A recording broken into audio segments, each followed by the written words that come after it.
welcome to one and all. And first things first, thank you so much for subscribing to the channel, for seeing the videos and leaving your comments. They help us grow and bring about new and better videos to you all. As we move ahead to Mars, Vishnu Puran has its take on Lord Narsimha, a very beautiful take. The first adhyay, a number of chapters dedicated to Lord Narsimha and his devotee Prahalad. We, we see this reflection in Mars. How do we see that is the question.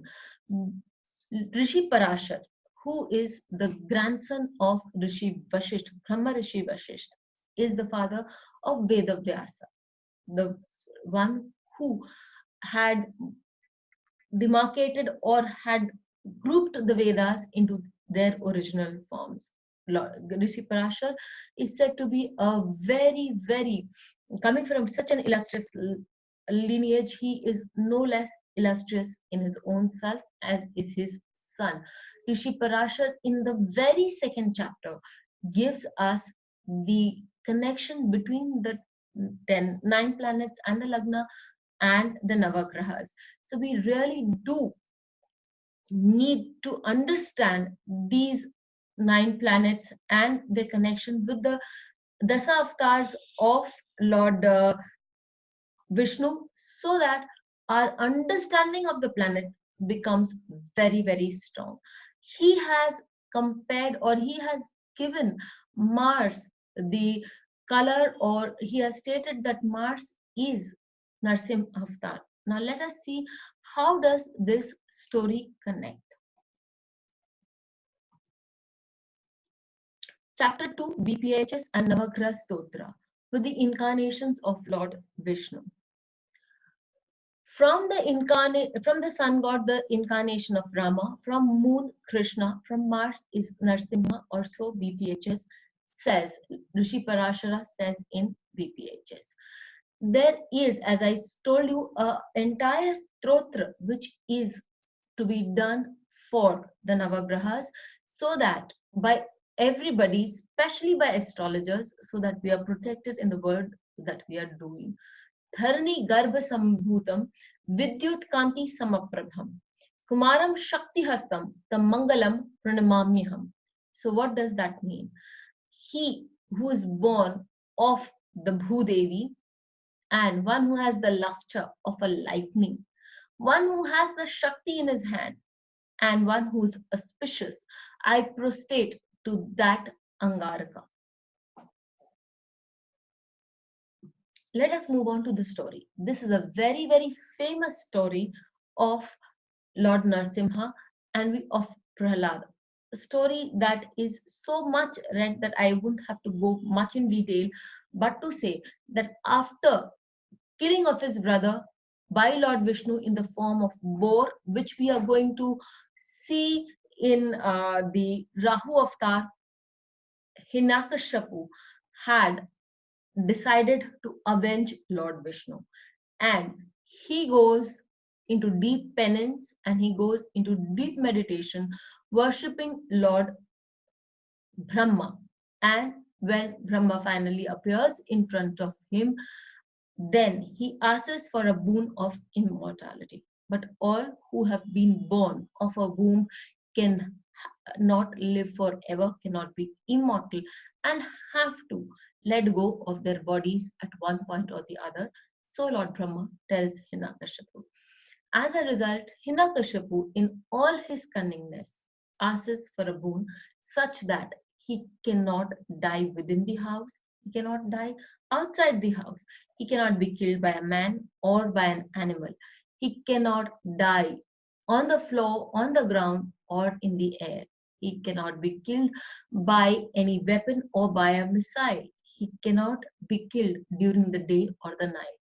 Lord Brahma, knowing that Lord Vishnu will find a way out with it all, and because he was bound by the penance, by the austerity of the penance that required him to give the boon to Hiranyakashipu, he gives the boon to Hiranyakashipu. Meanwhile, we have Prahalad born and brought up to a certain extent by Lord Narada. Prahlad is the son of Hiranyakashipu. And any devotee of Lord Vishnu inculcates that feeling. Prahlad in his mother's womb learned it all from none other than Narad Rishi.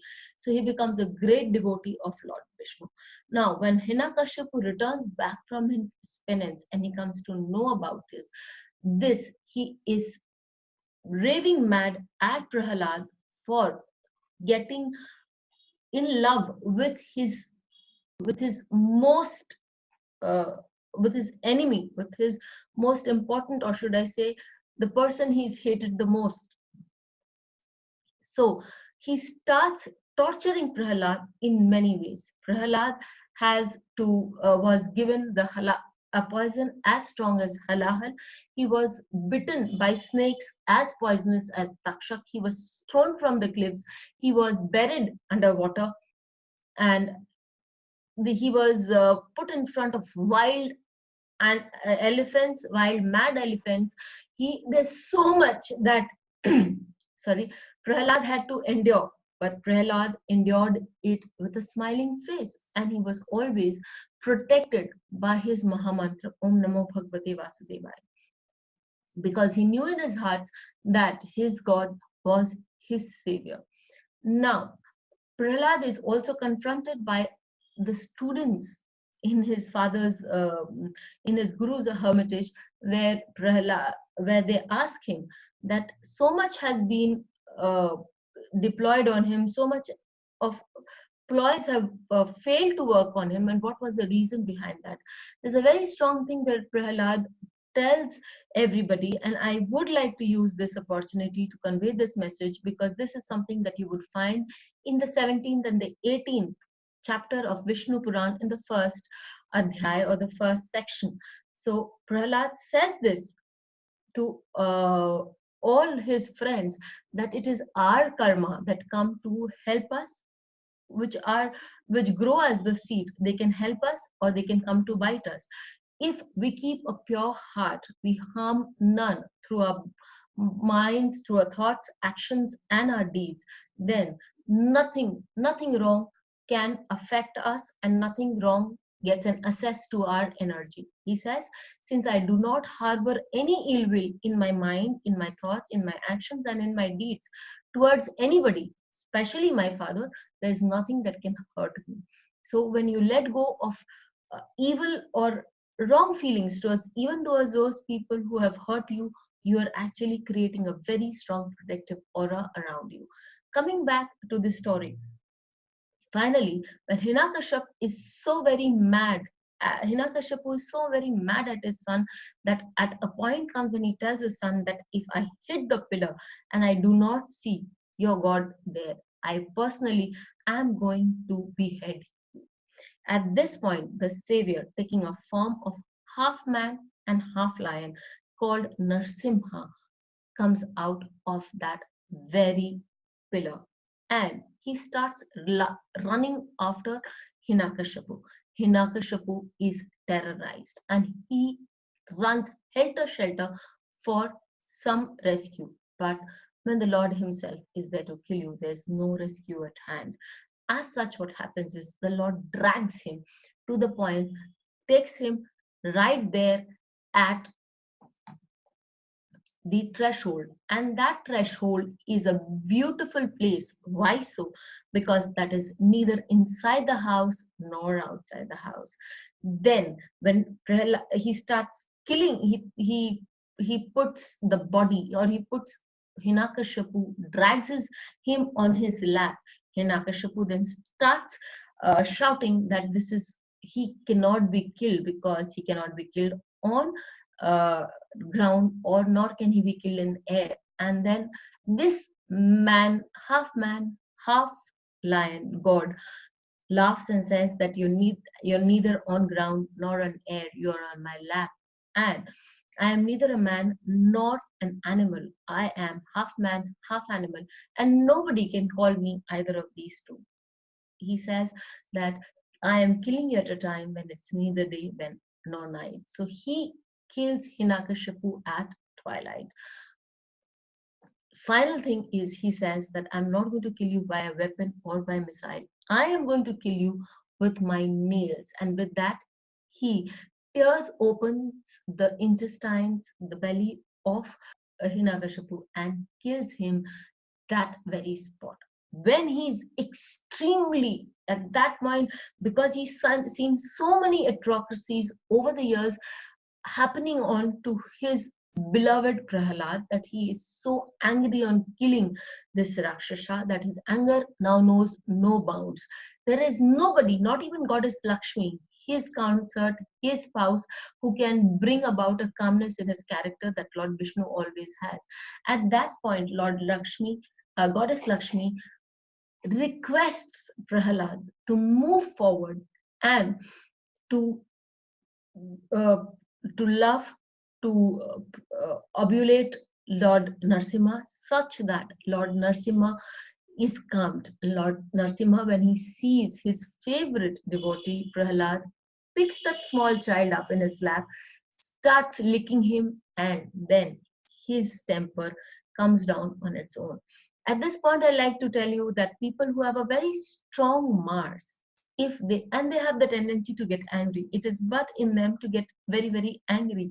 So that time, if you put a very favorite or a very close child to him, of his close to him, his anger is bound to come down. So always remember a technique of cooling off these people with a very strong Mars. Again, let us move on ahead and talk about the qualities of Mars, comparing it with Lord Narsimha. We see that Mars is all about strength. There's nothing that can actually overpower uh, the strength of a male lion, very much on its way to do the hunt. And so the Mars and Narsimha, Lord Narsimha, was on his hunt to kill one of the most villainous characters ever to take birth on this planet, because and a very, very strong enemy at that. Mars represents land because he is also called to be the Bhumiputra. Mars represents kinship. More than that, it represents the general an ability, a strategic ability to understand all points. When we talk about strategic ability, the boon that Lord Brahma gave to Hiranyakashipu was enough to bring about a, a, a terrorized mind frame on all the devatas, because they thought now Hiranyakashipu would be immortal and could not be killed. But when we see how very nicely Lord uh, Narsimha used the entire frame of Hiranyakashipu's own boon and manipulated it, or understood all the sides to it, covered all the sides, and gave no leeway for even a single point of his use, and killed him in his own house. Speaking of own house, a strong Mars is never afraid of confrontations. They have the ability to move into the house of the enemy and kill the enemy right there, right then. So generally, those people who are very aggressive will, or have a very strong Mars in a very positive way, are very courageous, have a lot of strength in them to move directly into the face of the enemy. They do not use any techniques, any such ploys that would be killing people from behind. They are right on the face and do not mind killing their enemy there and there, then on spot. With that, I would like to get your attention to the nakshatras. If you pay careful attention, you will understand that the nakshatras of Mars happen to be all the nakshatras, all the three nakshatras, starting from Mrigasira, which is in the house of its enemies. It is two padas in the house of Venus, that is Taurus, and two padas in Gemini, which belongs to Mercury. Again, Chitra, two padas in Virgo, belonging to Mercury, and two padas in the house of Venus once again, which is Libra. it gets exalted, gets digbali in the natural zodiac in the house of its enemy. It gets exalted in uh, its own nakshatra of Dhanishta, again in the house of Saturn, that is Capricorn, and digbali in the natural zodiac, again in the 10th house, that is the house of Saturn, again Capricorn, and two parts of its padas are again in the house of Saturn, that is in Aquarius. So you see, these people have absolutely no problem going to the enemy's house and sitting there calmly enjoying the discomfort of their enemy to their own enjoyment.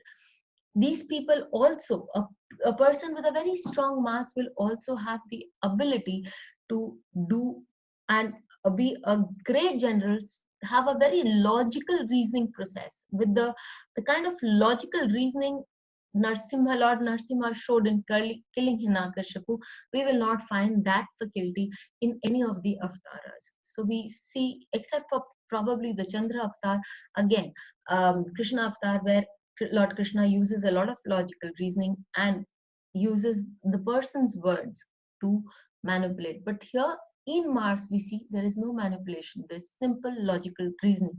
So people with a strong Mars will make good lawyers also, because the logical reasoning is very sharp. Such people will have a great time solving the examination papers, the competitive examination papers, because it's again relates to their logical reasoning facilities. Then they are battle hardened. They know how to run a battle, and battle in all fronts. It can be a battle in the workplace, it can be a battle in the war zone, and it can be a battle, internal battle, because finally we see that Lord Narsimha does calm down, does come back to his original form of Lord Vishnu. Yes, they can be very hostile and they can be very aggressive.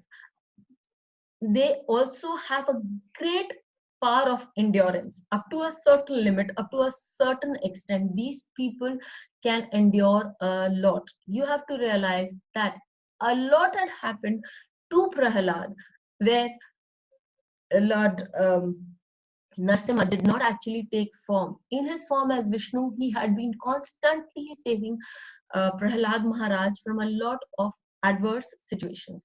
Finally, when Hiranyakashipu came down to his lowest, it is then that Lord Narsimha made his presence felt. So we can understand that here we'll find a lot of stability, endurance in Mars, especially a general. It is not about a soldier that I'm talking. A soldier will not have that endurance power.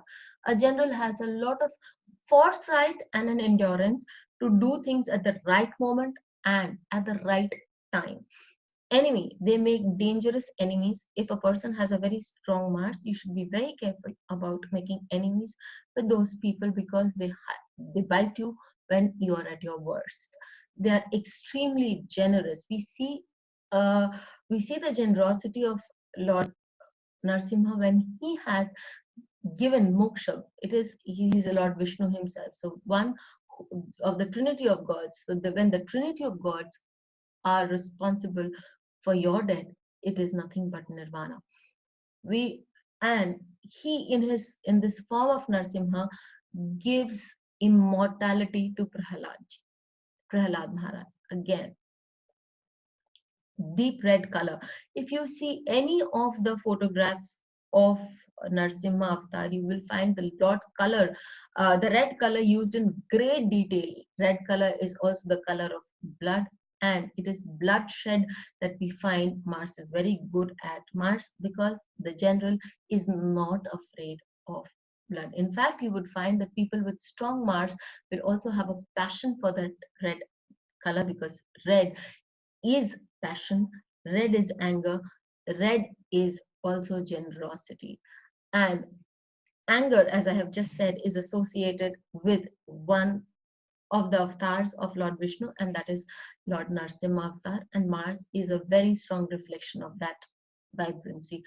Firmness of character, firmness of my decision is something that you will find very strong correlation with Mars avatar, because Narsimha avatar, because he was of a firm mind that now it is time to rescue my devotee once and for all.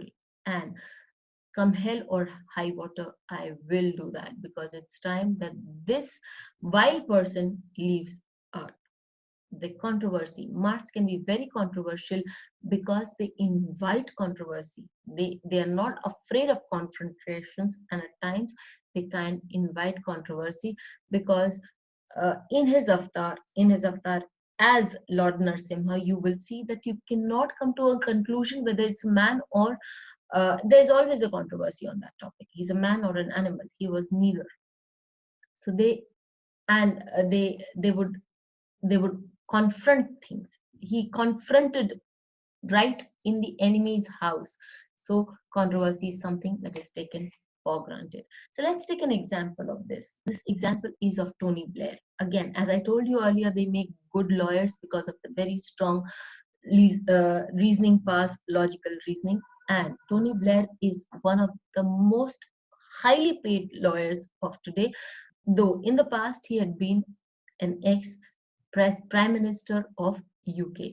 In 1997, the Labour Party won its largest landslide general election victory in its history, and that was under the tutelage of Tony Blair. And Tony Blair became the country's youngest leader since 1812. He currently runs the Tony Blair Institute of Global Change. Here we're talking about Mars being in the Lagna in Rohini Nakshatra, where it has no option but to grow as the Lord of the 7th house and the 12th house. 7th house we know is a public platform, and 12th house we know is all about international name and fame. He has a who's who clients list, and Institute of Global Change couldn't be better example, because Jupiter, the lord of the 8th house, in his chart sits in the Lagna as a Digbali planet, with Mars supporting Mars, because Mars and Jupiter are very close friends. The government enacted constitutional reforms, moving most hereditary peers from the House of Lords, while also establishing the UK's Supreme Court and reforming the office of Lord's Chancellor. So we know the kind of reforms he's brought, and that is because of Jupiter. Jupiter is also the 11th house of gains, and that brought him a lot of gains also. We know that Tony Blair has a very remarkable and a witty speech, and as a lawyer, he has that. And as a lawyer, he's bound to be logical, he's bound to be strategic, knowing what to speak, when to speak, how to conduct, and what all are required. He would always cover all his sides before putting in a presentation such that he remains the top of his field. So this is all about Mars. Mars tells us to connect in a way such that you leave no stone unturned, and there's nobody who can raise a finger at you. Mars gives you a foresight to be able to see things so that you are doing things at the right moment, at the right time. Mars gives you a logical reasoning befitting none other. And so when we look at those people who have won in competitive exams, we would be bound to see that they have a very strong Mars. Either that, or if you want to win in a competitive exams, it's very important that you develop a very strong competitive spirit. Apart from that, you develop a very strong Mars. Mars can also, the anger that is in Mars is contained by either a small child, or it can be contained by only the Bhumi Devi, that is the mother. That is why Mars gets, though it's debilitated in the house of the mother, the 4th house, yet it has the Karaka of lands and immovable properties. So these can contain the anger. So next time somebody is angry with you and your Mars is roaring up, get hold of a glass of water, or get hold of a small child, start playing, and get your Mars to cool down. With this, I look forward to your comments on the channel, and thank you once again for the subscription.